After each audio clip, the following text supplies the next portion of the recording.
நீங்கள் பார்த்துக் கொண்டிருப்பது உங்கள் விஜய்.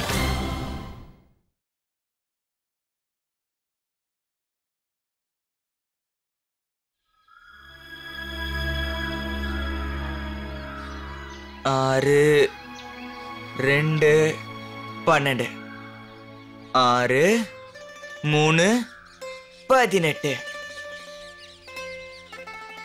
சந்தியா, இந்த பையனை ஞாபகம் இருக்கா? 6 4 24 6 5 6 7 30.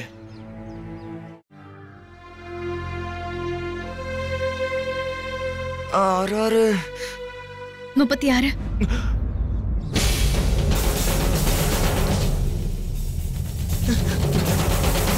என்ன மன்னிச்சிருக்க. இந்த விஷயத்தை பத்தி நீங்க தயவு செஞ்சு யாருக்கிட்டே சொல்லாதீங்க. என்ன விஷயம்? அது வந்து கிராமத்து ஸ்கூல்ல மாஸ்டர் என்ன சொல்லி கொடுப்பாரோ அத நாங்க உட்காந்து ஒளிஞ்சிருந்து கேட்டு அப்புறம் நான் இங்க வந்து இப்படி போட்டு பாப்பேன். இது உண்மையிலேயே ரொம்ப நல்ல விஷயமாச்சே. ஆனா உங்களுக்கு படிக்கணுங்கிற ஆசை இருக்கும்போது நீங்க போய் ஸ்கூல்ல ஜாயின் பண்ணிக்கலாமே. இல்ல அப்படிலாம் பண்ணக்கூடாது. கிராமத்தாளுங்களுக்கு இந்த விஷயம் தெரிஞ்சா, நான் படிக்கிறேங்கிற விஷயம் தெரிஞ்சாலே என்னை போட்டு அடின்னு அடிப்பாங்க. அப்புறம் அவங்க அம்மா அப்பாவை கூட அடிப்பாங்க. அதனால நான் ஸ்கூலுக்குள்ள போகவே முடியாது. அப்படியெல்லாம் இல்ல, படிக்கிறதுக்கு எல்லாருக்குமே உரிமை இருக்கு. எல்லாருக்கும் இருக்கலாம், ஆனா எனக்கு அந்த உரிமை இல்ல. அப்புறம் கிராமத்துல இருக்கிறவங்களுக்கு என்ன மாதிரி பசங்க படிச்சா பிடிக்காது. தெரிஞ்சா அவங்க எல்லாரும் எங்களை அடிப்பாங்க. யாரும் நடிக்க மாட்டாங்க. அப்புறம் நாங்களே போய் டீச்சர்ஸ் கிட்ட உன்னோட அட்மிஷனை பத்தி பேசிட்டு வரோம். நீ கவலைப்படாத. நாளையில இருந்து நீ ஸ்கூல்ல போய் படிக்கலாம், சரியா? அதுக்கப்புறம் இந்த மாதிரி நீ ரகசியமா உட்காந்து படிக்க வேண்டிய அவசியம் இருக்காது. நீங்க 2 பேரும் ரொம்ப நல்லவங்க. அன்னைக்கு கிராமத்துக்கு வந்து எங்க ஆட்டத்தை பார்த்து எங்க எல்லாரையும் வயிறு நிறைய சாப்பிடும்படியா செஞ்சீங்க. ஆனா இந்த கிராமத்துல என்ன மாதிரி ஜாதி ஆளுங்க படிக்கவே முடியாது. ஏன் யாரும் படிக்க முடியாது? அது வந்து நீங்க வெளியூர்ல இருந்து வந்திருக்கீங்களே, அதனால உங்களுக்கு இதெல்லாம் தெரியாது. முதல்ல எல்லாம் நல்லா தான் இருந்தது. நடுவுல ஒரு சம்பவம் நடந்தது. அப்பத்துல இருந்து. என்ன சம்பவம் நடந்தது? ஏன் தயங்குற? என்னாச்சுன்னு சொல்லு. அப்படி என்ன சம்பவம் நடந்தது? இல்ல நான் சொல்ல மாட்டேன். அவங்களுக்கு தெரிஞ்சா எனக்கு கொன்னே போட்டுருவாங்க. நான் சொல்ல மாட்டேன். தயவுபடி அதெல்லாம் என்கிட்ட கேட்காதீங்க. இங்க பாருப்பா, நீ எதுக்கு பயப்பட வேண்டிய அவசியம் இல்லை. உன்னை யாரும் அடிக்க மாட்டாங்கடா, நாங்க இருக்கோம். அந்த சம்பவம் என்னன்னு மட்டும் சொல்ல. ப்ளீஸ் சொல்லு. சரி, ஆனா நான் இங்க எதுவும் சொல்ல முடியாது. யாராவது ஏதாவது கேட்டுட்டாங்கன்னா அதுக்கப்புறம் ரொம்ப பெரிய பிரச்சனை ஆயிடும். சரி, அப்படி போயிடலாம். வாங்க போலாம்.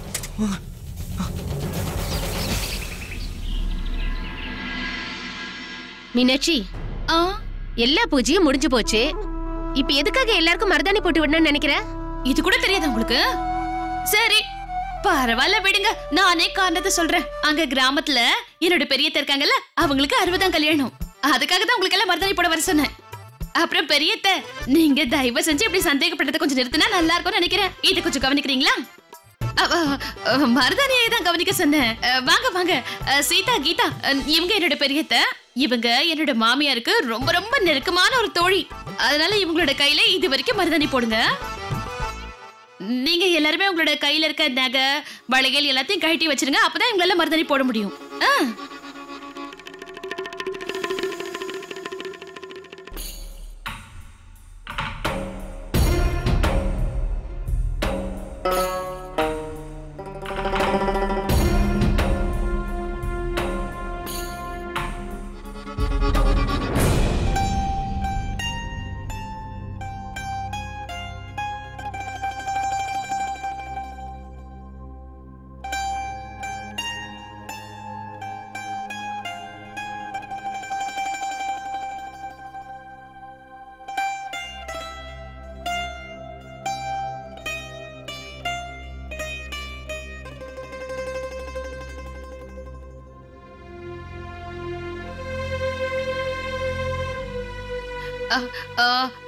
பெரியத்த, வாங்க வாங்க. இப்ப நீங்க தான் அந்த மருதாணி போட்டுக்கணும். சீக்கிரம் வாங்க, வந்து அழகா போட்டுக்கோங்க. வாங்க.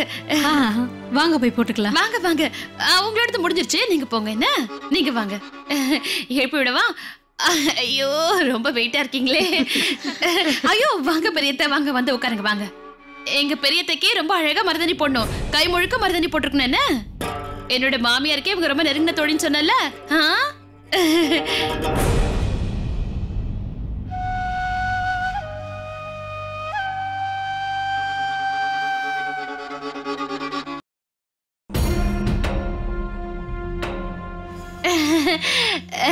நான் போய் அந்த பிளேட்ல எடுத்து வைக்கிறேன்.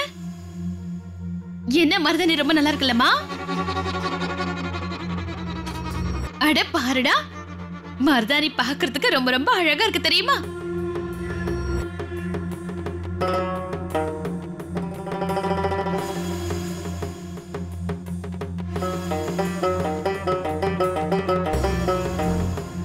இந்த டிசைன் தான் எனக்கு ரொம்ப பிடிச்சிருக்கு.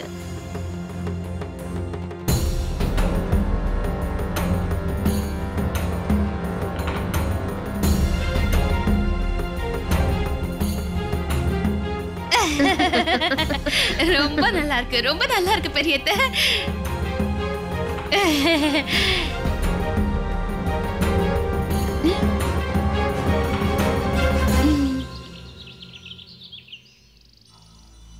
முதல்ல நானும் ஸ்கூலுக்கு போய் படிச்சுக்கிட்டு தான் இருந்தேன்.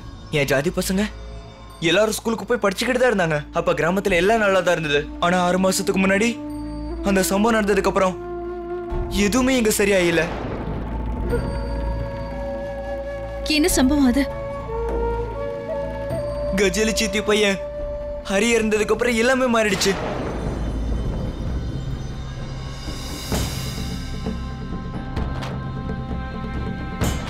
அந்த ஹரியான உங்க ஜாதி பொண்ண காதலிச்சிட்டாரு. கஜலி சித்தி அவங்க கிட்ட எவ்வளவோ சொல்லி பார்த்தாங்க, ஆனா அவங்க பேச்சு அவர் கேட்கவே இல்ல. அந்த பொண்ணதான் கல்யாணம் பண்ணிக்கணும்னு முடிவா இருந்தாரு.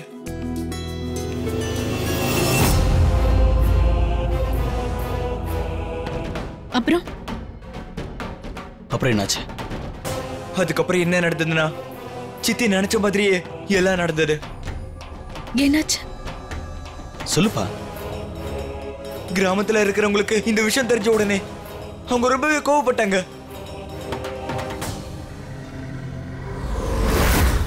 ஹரியானோ அந்த பொண்ணோ அவங்க உயிரை காப்பாத்திக்கணுங்கிறதுக்காக எவ்வளவோ போராடினாங்க.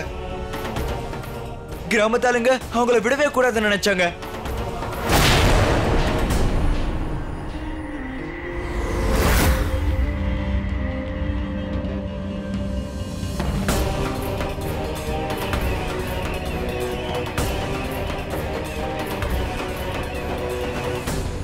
கஜலி சித்தி எவ்வளவோ கெஞ்சி பார்த்தாங்க, ரொம்பவே அழுதாங்க.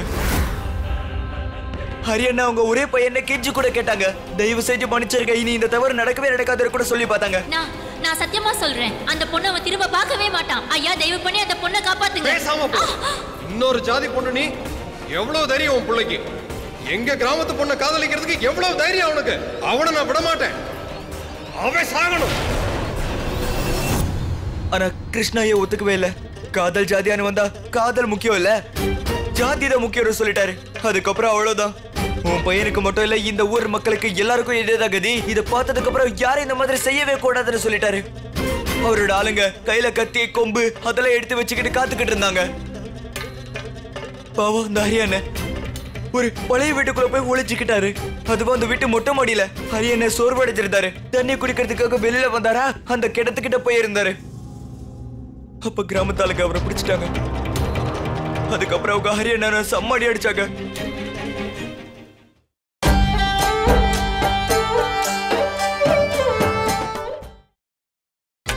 நீங்கள் பார்த்துக் கொண்டிருப்பது உங்கள் விஜய். தண்ணி குடிக்கிறதுக்காக வெளியில வந்தாரா, அந்த கிணத்துக்கிட்ட போயிருந்தாரு. அப்ப கிராமத்தாளுக்கு அவரை பிடிச்சிட்டாங்க. அதுக்கப்புறம் அவங்க ஹரியானா சம்மாடி அடிச்சாங்க. அவங்க பொண்ணை கூட்டிட்டு அவங்க போயிட்டாங்க. ஆனா அந்த நேரத்துல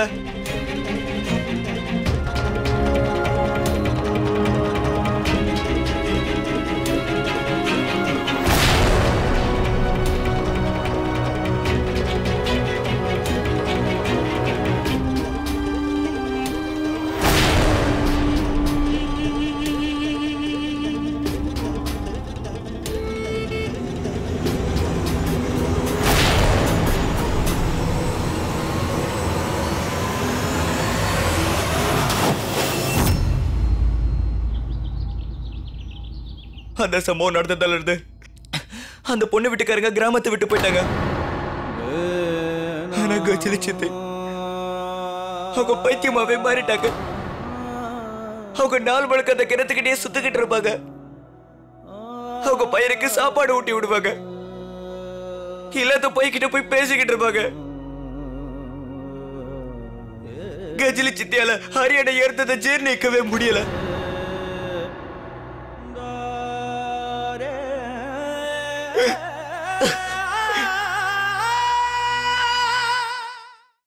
உங்ககிட்ட சொன்ன விஷயங்களை எல்லாம் நல்லா ஞாபகம் வச்சுக்கோ, மறக்க கூடாது. சொல்றது புரியுதா? பாட்டி, என்ன வர சொல்லி கூப்பிட்டீங்களா? வாங்க வாங்க பட்னத்து சாரு, உட்காருங்க.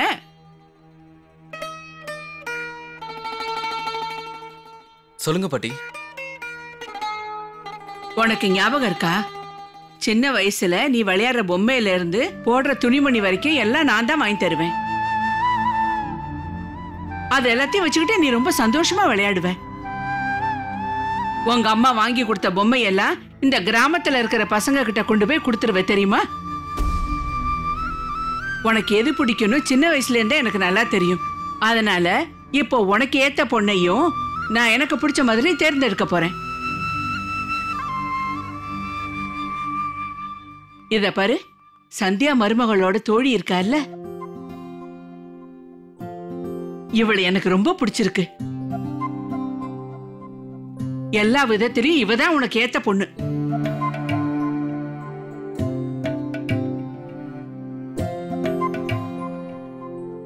அதனால நான் ஒரு முடிவு எடுத்துட்டேன். உனக்கு மனைவியா வர இவளுக்கு மட்டும்தான் தகுதி இருக்கு. ஏய், வாழ்க்கை பூரா ஏன் காலடியிலேயே கிடக்கணும்னு நினைப்பேன். அப்படிப்பட்ட நல்ல பொண்ணு அவ. இவ்வளவு அற்புதமான பொண்ணை நான் உனக்காக தேர்ந்தெடுத்து வச்சிருக்கேன். அட என்ன கண்ணா, எவ்வளவு வெக்கப்படுற? கண்ணெல்லாம் அப்படியே செவந்து போச்சு. கல்யாண மண்டபத்துல வந்து உட்கார மருமக மாதிரி வெக்கப்பட்டு இருக்க. ஏய், இத பாரு, நிமிர்ந்து தைரியமா உட்காரு, புரியுதா? நீ என்னோட பேரங்கிற விஷயத்த மறக்காத.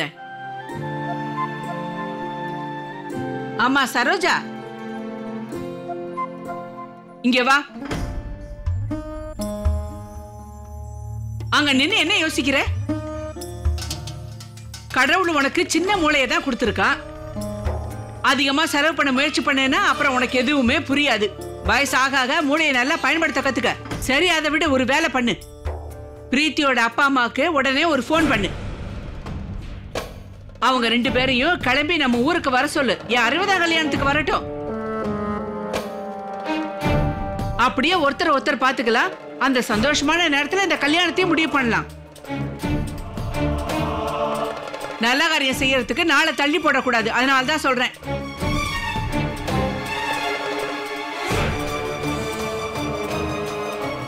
குரங்கு மாதிரி முகத்தை வச்சுட்டு இருக்கிறதுனால எந்த பிரயோஜனமும் கிடையாது. நான் ஏற்கனவே முடிவு எடுத்துட்டேன். பிரீத்தி தான் உன் வீட்டு கடைசி மருமக, புரியுதா உனக்கு? உனக்கு பிடிச்சிருக்கோ பிடிக்கலையோ அதெல்லாம் தேவையில்லை எனக்கு. நான் உயிரோட இருக்கும்போது என் முடிவை மாத்தி பேசுறதுக்கு யாருக்கும் உரிமை கிடையாது. சொன்னது புரியுதா உனக்கு? ஏற்கனவே நான் சந்தியா மருமக கிட்டே சொல்லிட்டேன். எனக்கு அவ தோழியை ரொம்ப பிடிச்சிருக்கு. அதனால இனிமே அவ தான் இந்த வீட்டு கடைசி மருமகன்னு சொல்லிட்டேன். அதனால இனிமே இவ தான் உன் வீட்டு கடைசி மருமக. பெரியத்த, உங்க செல்ல மருமக சந்தியா இந்த உண்மையை உங்ககிட்ட சொல்லும் போது நிச்சயமா நீங்க இப்படி பேச மாட்டீங்க. இந்த முடிவை ஏன் தான் எடுத்தேன்னு யோசிப்பீங்க.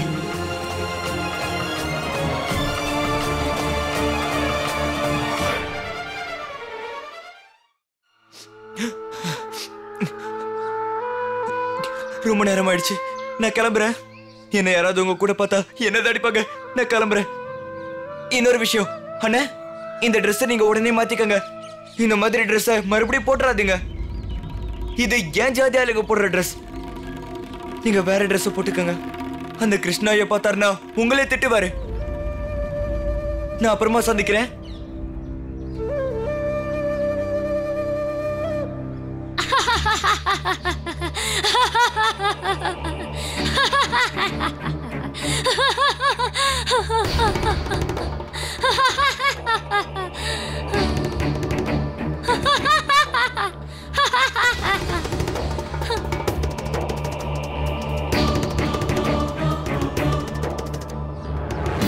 நீதான். இப்ப புரிஞ்சுதா உனக்கு நான் எவ்வளவு வேதனைப்படுறேன், எவ்வளவு வலி அனுபவிக்கிறேன்னு?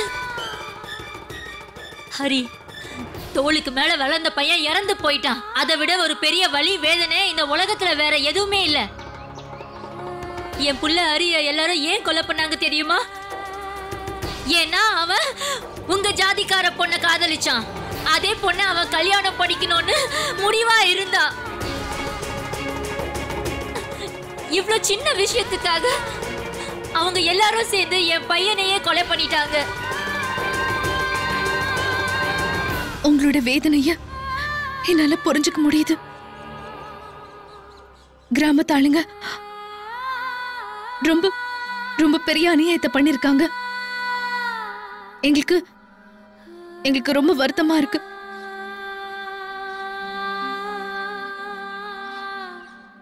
இங்க பாருங்க, வருத்தப்பட்டு ஒரு பிரயோஜனமா இல்ல. நடந்த எதையும் மாற்ற முடியாது. எங்களுக்கு ரொம்ப வேதனையா இருக்கு. அதனால நாங்க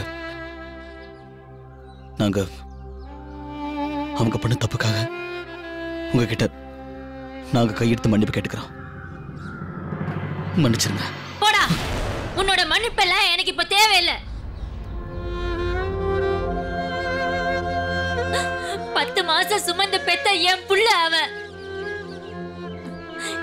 20 வருஷம் என்னோட நெஞ்சிலேயே அவனை தூக்கி வச்சு வளர்த்து ஆளாக்குன.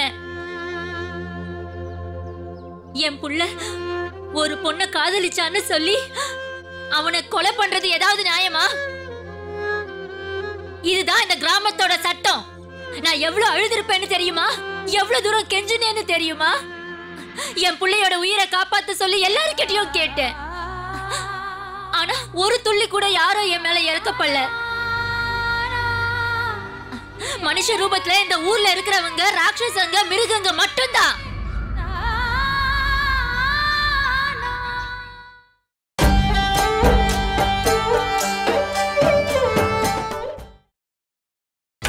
நீங்கள் பார்த்துக் கொண்டிருப்பது உங்கள் விஜய். மனுஷ ரூபத்துல இந்த ஊர்ல இருக்கிறவங்க ராட்சசங்க, மிருகங்க மட்டும்தான்.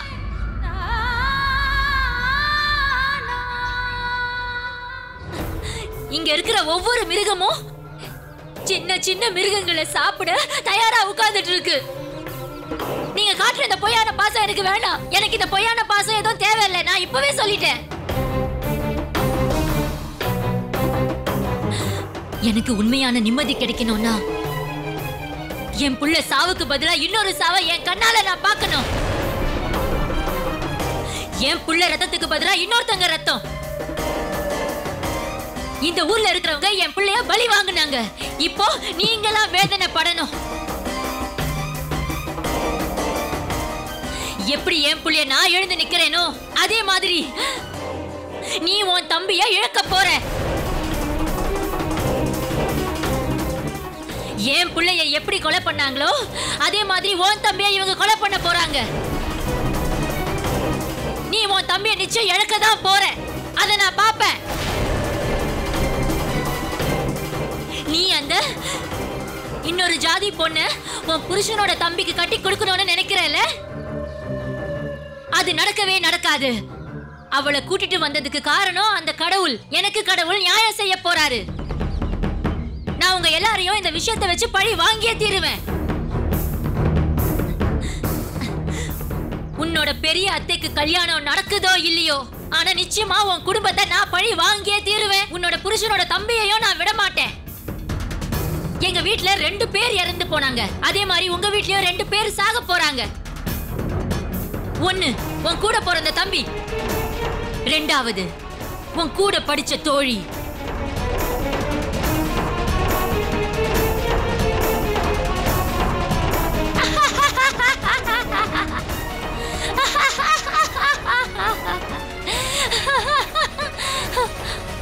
ராம் ராம் சத்ய 2 பேரும் இங்க தானே இருக்காங்க. சீக்கிரட்லயே சாக போறாங்க. ராம் ராம் சத்ய, ராம் ராம் சத்ய.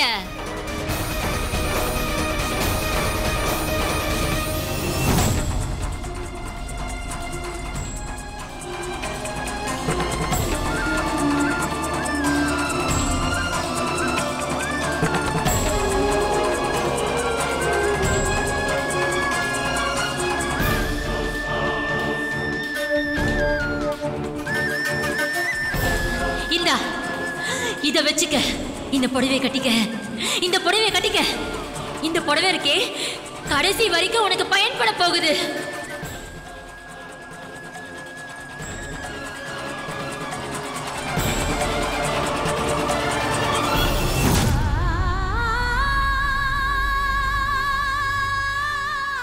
என்னங்க மோகன்